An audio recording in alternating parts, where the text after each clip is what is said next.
You know that weird feeling when you're scrolling through your bank statements at the end of the month and you're trying to figure out where all your money went? Like, you remember getting paid, money definitely hit your account. But then you look at your balance and it's somehow lower than you expected. And you can't quite pinpoint where everything disappeared to, you didn't buy a house or take a major vacation, but somehow your paycheck has just evaporated into the digital void. Well, I'm going to tell you exactly where it went. It's not hidden in some mysterious place or disappearing through some financial black hole. It's actually sitting right there in your transaction history, and most of it is money you absolutely did not need to spend. I spend way too much time analyzing how people actually spend their money and then feeling slightly horrified by what I find. If you've ever had that sinking feeling of wondering where your money goes every single month and you actually want to fix that problem instead of just accepting it as some unavoidable fact of life, make sure to hit that subscribe button and give this video a thumbs up if it helps you identify some money leaks in your own spending.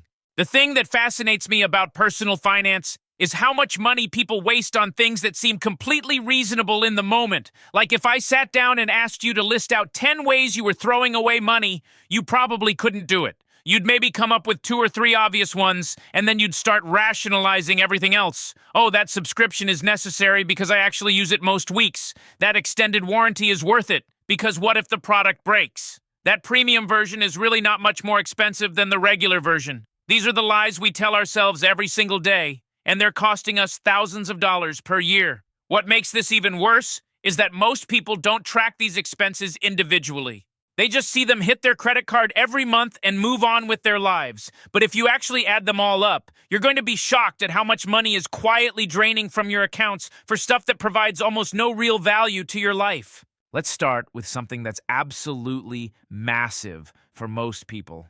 And it's something that feels completely legitimate when you're paying for it: subscription services. I'm not even talking about the obvious ones anymore. Streaming services have become so normalized that people barely think twice about paying for Netflix, Disney+, Hulu, HBO Max, and whatever new platform is launching this week.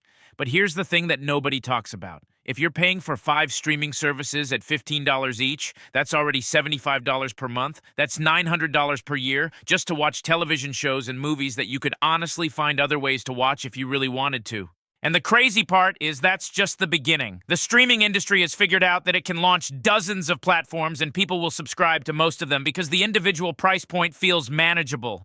20 years ago, you'd have thought someone was insane if they told you that you'd be paying $75 per month just for video content, but because each platform is only $15, it doesn't feel like that big a deal. Until you add them all up and realize you're spending almost $1,000 annually on the privilege of watching shows. But streaming services aren't even the biggest subscription killer. The real money drain comes from all the other recurring charges that people forget about. Fitness apps that seemed like a great idea in January, but that you haven't opened since February. Cloud storage subscriptions that you upgraded to temporarily and never downgraded password manager subscriptions, productivity apps, dating apps, music streaming services that overlap with your other subscriptions. The average person is paying for between 8 and 12 subscriptions. They literally forgot they had active 8 to 12 recurring charges per month that are just silently withdrawing money from accounts that people think are empty. I had someone tell me they were paying for Planet Fitness membership, 3 different yoga apps, and a general fitness app all at the same time. They thought their fitness costs were about $50 per month. The actual number was $180 when they looked at their credit card statements for the past 6 months. $180. They were shocked. Genuinely shocked. But this is completely normal. You probably have at least 3 subscriptions right now that you haven't used in months, but that are still charging you every single month. Then there's something that might be even more frustrating than subscriptions, because at least subscriptions are ongoing. Extended warranties are just money down the drain for peace of mind that you will never actually need. Here's the reality about extended warranties. Most products that are going to fail within the initial manufacturer's warranty period anyway. The extended warranty is betting against something that's statistically unlikely to happen. It's the worst bet you can make because you're paying money up front for something that will probably never happen, and if it does, it might be easier and cheaper to just replace the item outright. Think about it logically. Why would companies offer extended warranties unless they made substantially more money from them than they paid out in claims? The math doesn't work in your favor. Electronics retailers push extended warranties because they make enormous margins on them. Not because they're genuinely concerned about your product failing. I watched someone pay $80 for an extended warranty on a $50 blender. $80 on a blender. If the blender broke, they could buy an entirely new one and still be ahead of the game compared to what they spent on the warranty. The psychologist in me understands why people buy them. It feels like you're being responsible. It feels like you're protecting yourself. But you're actually just volunteering to hand money over to the retailer for something that will almost certainly never help you. Speaking of things that feel legitimate but are pure waste, let's talk about premium gas. This one makes me absolutely crazy because it's so pervasive and because people have all kinds of false beliefs about why they need it. If your car doesn't require premium gasoline, there's literally zero benefit to buying it. Absolutely zero. Your car is designed to run optimally on regular gasoline. That's what the manufacturer determined when they engineered your vehicle. Premium gas has a higher octane rating, but that only matters if your engine has high compression and is specifically designed to use it. If your manual says to use regular gas, you're just throwing away money every single time you pull into the premium pump. The difference adds up to something like $4 to $8 per tank, which sounds small until you multiply it across 52 weeks per year. You're easily throwing away $200 to $400 annually on gasoline that your car doesn't need and can't even properly utilize. Some people have some magical thinking about how premium gas keeps their engine cleaner or makes their car perform better. It doesn't. You're just paying more for something your car doesn't use. I had someone argue with me about this for literally 10 minutes, insisting that premium gas made their car run better because they felt a difference. They felt a difference. That's called placebo effect mixed with confirmation bias, not actual mechanical performance improvement. Then there's the whole category of paying premium prices for things that have generic equivalents that are identical. The store brand versus name brand debate is fascinating because most people still refuse to buy generic items despite decades of evidence showing they're the same thing. You're paying brand tax on everything from pain relievers to cereal to trash bags. Sometimes you're paying 30% more for a name brand product that was literally made in the same factory as the generic version. The companies even use the same formulations. The only difference is the packaging and the marketing. You're paying for a logo. That's it. You're paying for the comfort of recognizing a familiar name on the box. Some of the biggest companies in the world have revealed that they make both the name brand and the generic version of the same product. So you're paying 30% more for something made by the exact same company. The cost difference is purely margins and marketing. Yet people will drive to a different store to buy the name brand because they feel like it's higher quality. It's not. It's the same. The psychological attachment to brands costs the average person somewhere between $500 to $800 per year in unnecessary premium pricing. $500 to $800 for the luxury of seeing a familiar name instead of reading the ingredient list and realizing you're already getting a great product at a lower price. Let's talk about fast fashion, which is somehow an even bigger waste than most people realize. You buy cheap clothes constantly because they're affordable individually. $5 for a shirt here, $20 for pants there. But these clothes fall apart after a few washes. They fade. The seams come loose. You end up throwing them away and buying more cheap clothes to replace them. Meanwhile, someone else bought two expensive, well-made pieces that are still going strong 5 years later. Fast fashion is a trap because it feels affordable in the moment, but it's incredibly expensive over time. The average person spends somewhere around $1,800 per year on clothing. A lot of that is cheap items that don't last. If you shifted to buying fewer, higher quality pieces, you could probably cut that number in half while actually having better clothes that last longer and make you feel better. But people don't think that way. They see a cheap price tag and they feel like they're getting a good deal, even though they're actually just paying more overall because they're replacing everything constantly. The waste is both financial and environmental, but let's focus on the financial part. You're spending almost twice as much as you should because you're prioritizing initial price over actual value and longevity. Here's one that's become absolutely massive in recent years, and it's destroying people's budgets without them realizing it. Food delivery services. DoorDash, Uber Eats, Grubhub, all of them. You think you're paying the same price for food, whether you pick it up yourself or have someone deliver it? You're wrong. You're paying the restaurant price plus a delivery fee, plus a service fee, plus a tip, plus surge pricing if it's a busy time. What costs $15 to pick up yourself costs $35 to have delivered. $35 for someone to drive food from a restaurant to your house. The amount of money people waste on delivery services is staggering. The average American now spends around $500 to $800 per year on food delivery, and that's becoming increasingly common. Compare that to the cost of buying groceries and cooking at home. You could literally cook restaurant-quality meals at home and still spend a fraction of that cost, but convenience has become expensive. We've convinced ourselves that our time is so valuable that spending double the price of food is worth it. Maybe your time is valuable, or maybe you're just rationalizing laziness and calling it efficiency. If you made a significant portion of your meals at home instead of ordering delivery constantly, you'd free up an absolutely massive amount of money. I'm talking several $1,000s per year if you're regularly ordering delivery. Then there's the impulse purchase category, which is honestly one of the biggest money drains in modern consumer culture. You're scrolling through your phone, you see something on Amazon or Instagram or TikTok, and it looks great. You add it to your cart, you check out. 3 days later, it arrives at your door. You use it once. Then it sits in your closet or in a drawer or on a shelf, and you forget about it. Meanwhile, you've spent money on something that brought you maybe an hour of entertainment value. Multiply that across hundreds of purchases throughout the year, and you've potentially spent thousands of dollars on things that provided almost no real value to your life. The problem with impulse purchases is that they feel inconsequential individually. Oh, it's just $20. It's just $30. But that's $25,000 purchases you're not noticing.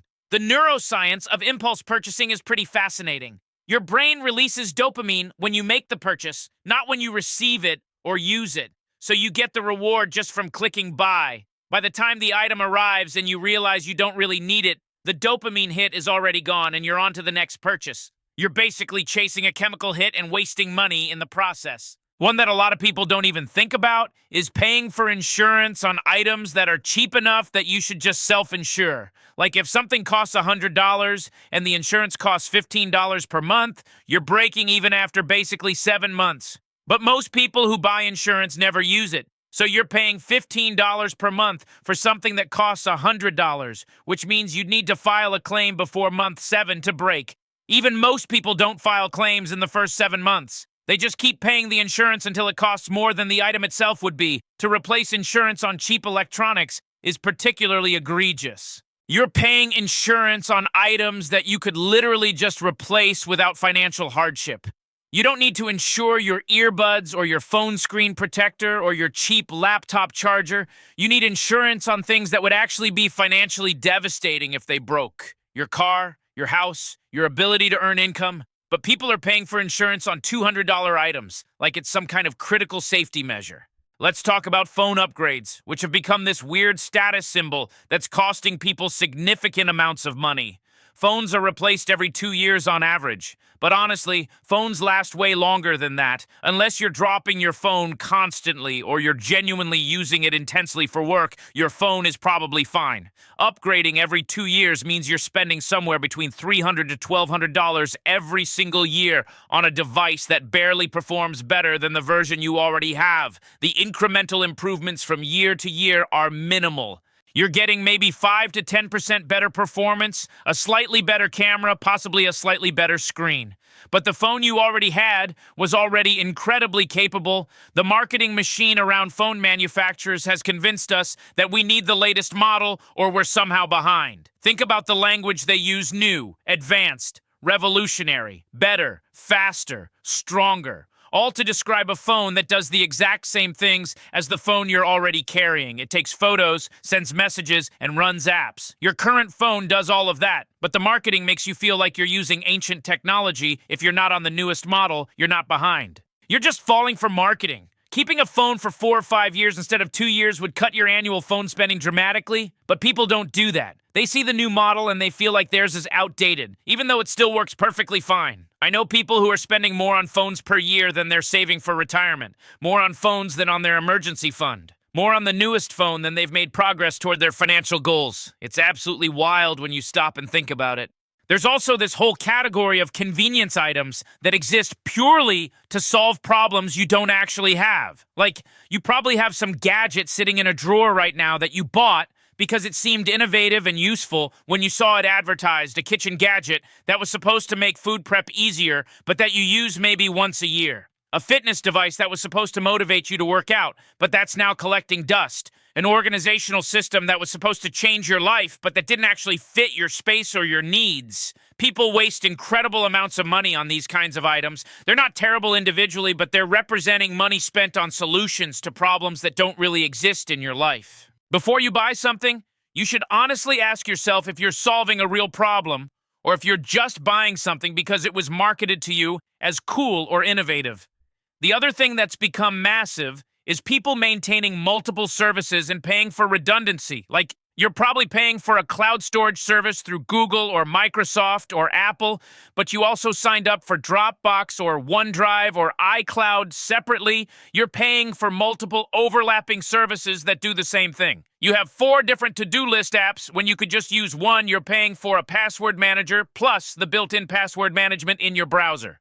You're subscribing to multiple music services that have essentially the same music. This redundancy is pure waste. You're duplicating functionality across multiple platforms and paying for each one separately. Most people could cut their subscription costs in half just by eliminating redundancy and choosing one service per category instead of subscribing to multiple options. Here's something that might sound really basic, but most people are absolutely terrible at it. They're not using credit card rewards and cashback programs effectively. If you're not intentionally using credit cards that give you rewards and then redeeming those rewards strategically, you're leaving money on the table. But here's the flip side that most people mess up. If you're paying interest on credit card debt because you're trying to earn cash back, you've completely lost the game. The cash back does not make up for the interest. But if you're paying off your balance every single month, credit card rewards are basically free money. You're getting 2, 3, 5% of your spending back as rewards. Over the course of a year, that's hundreds of dollars that most people just don't bother optimizing for. They use whatever credit card came with their checking account without thinking about whether there are better options that reward their specific spending patterns. Let me tell you something that nobody really wants to hear. Lottery tickets and scratch-offs and gambling of any kind are just a waste tax on people who aren't good at math. The odds of you winning anything substantial are astronomically bad. The expected value of every lottery ticket is negative. You're buying a dollar ticket with an expected return of maybe 40 cents. That's not an investment. That's you paying money for an extremely unlikely fantasy. People spend billions of dollars on lottery tickets every single year, and they treat it like it's some kind of harmless fun. But for people who genuinely cannot afford to waste money, buying lottery tickets is mathematically the worst possible use of capital. If you took the money people spend on scratch-offs and lottery tickets over a year and instead put it into even the most boring index fund, you'd be wealthier. There's no chance involved. That's just math. And yet, people continue to hope that this is the week they'll win big. Here's another area that's a massive waste for a lot of people. Premium water, like bottled water from those fancy brands. Plastic bottled water, alkaline water, vitamin water, infused water. People are spending hundreds or thousands of dollars per year on water. Regular water, H2O. The exact same thing that comes out of your tap costs pennies per gallon, but people are paying $5 per bottle for water. If you live somewhere where the tap water isn't safe, that's one thing. But most people in developed countries have perfectly good tap water, and they're choosing to buy expensive bottled alternatives. It's pure marketing. The water is the same. Some of these fancy water brands test their water less rigorously than tap water is tested. Yet people pay premium prices because they feel like premium water is healthier or better. It's not. It's water. If you drink the same amount of tap water instead of buying bottled water, you'd save probably $500 to $1,000 per year. And then there's the whole category of things you buy that you don't actually need because of social pressure or because you're trying to impress people. Designer clothes when regular clothes work fine. An expensive car when a reliable used vehicle would work. A fancy vacation when a budget vacation would be just as fun. A wedding that costs $30,000 when it could have cost $3,000. These aren't necessarily wasteful in an absolute sense, but they're wasteful in the sense that you're paying a massive premium over a more efficient option to impress people who probably don't care as much as you think they do. You're paying for the prestige and the status, not for actual functionality or happiness improvement. And here's the thing about trying to impress people through consumption. It doesn't work. People don't respect you more because you have expensive clothes. They don't think you're smarter because you bought a luxury car. They forget about your fancy vacation 2 weeks after you post about it on social media, but you're still paying for it. You're permanently poorer because you wanted to temporarily impress people who were too focused on themselves to even notice. The pattern that connects all of these wasteful spending categories is that they rely on the same psychological tricks. They feel small individually. They promise some kind of benefit that you probably don't actually need. They exploit your desire for convenience or status or security, and they accumulate over time into staggering amounts of wasted money. Some of it is easy to fix. You just stop subscribing to services you don't use. You stop buying name brands. You stop ordering delivery every day. Some of it is harder because it requires you to say no to social pressure or to admit that you're not getting what you thought you were getting from something. But the math is pretty straightforward. If you eliminated just 5 of the categories we talked about today from your annual spending, you'd probably free up something like $3,000 to $5,000 per year, $3,000 to $5,000 that could go toward your emergency fund or your investments or your actual financial freedom. Instead, it's going to companies who are very good at marketing and to your own impulse control problems. So here's what you should do right now. Think about your last month of spending.